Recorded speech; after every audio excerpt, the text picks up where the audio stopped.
A local mom whose son was killed more than 11 years ago is on a mission to change a Michigan law tonight. Yeah, she says while police believe they know who is responsible, that person is never going to be charged. 7 Action News reporter Cheryl Choden is live in the newsroom to tell us why. Cheryl?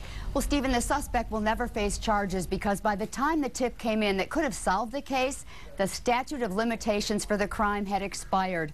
And that's why Sean D'Annunzio is determined to give other families a chance at justice. When that law is passed and the governor signs that law, I'm just going to be, it's going to be one of the happiest days of my life. Sean D'Annunzio is hoping to change a law here in Michigan in memory of her son Brandon, and it looks like that's going to happen. It's past the Senate, it's over in the House Judiciary. I anticipate no problem in passing this into law. Brandon was killed more than 11 years ago, assaulted outside a bar in East Lansing, hit his head on a concrete curb, and died days later in the hospital.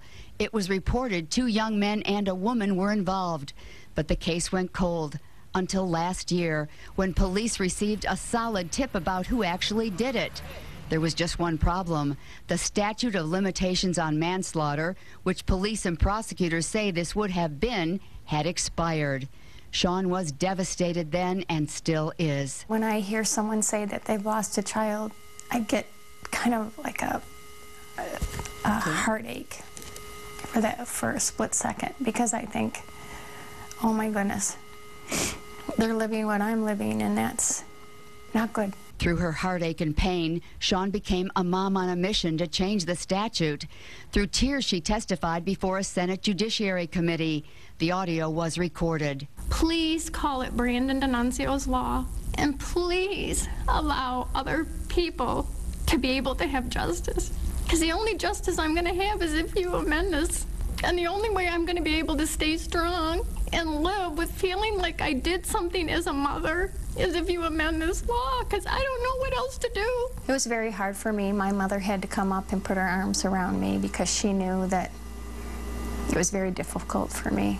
Everybody that heard that, there was absolutely no doubt they were going to vote for this bill. Senator Rick Jones, who introduced the bill, says he believes by year's end it will pass. If I just save one parent or parents from going through what I'm going through, it would just mean the world to me. Sean says while she will never have what a mom really wants, her child to hold no matter how old, maybe a wedding and grandchildren, this will keep Brandon's memory alive.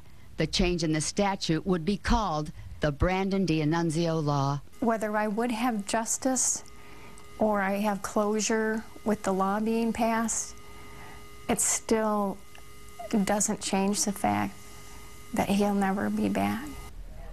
Now, prosecutors tell me there's no way to really count the number of suspects who simply get away with what they have done because too many years have gone by. If this law passes, though, fewer prosecutors will have to say to families, I'm sorry, there is nothing we can do.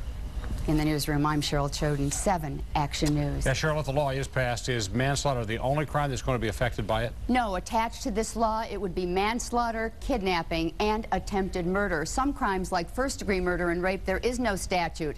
But if this law passes, it would change the statute on those other crimes from 10 years to 20 years. All right, Cheryl, thank you very much. We'll keep our eye on the progress of this bill as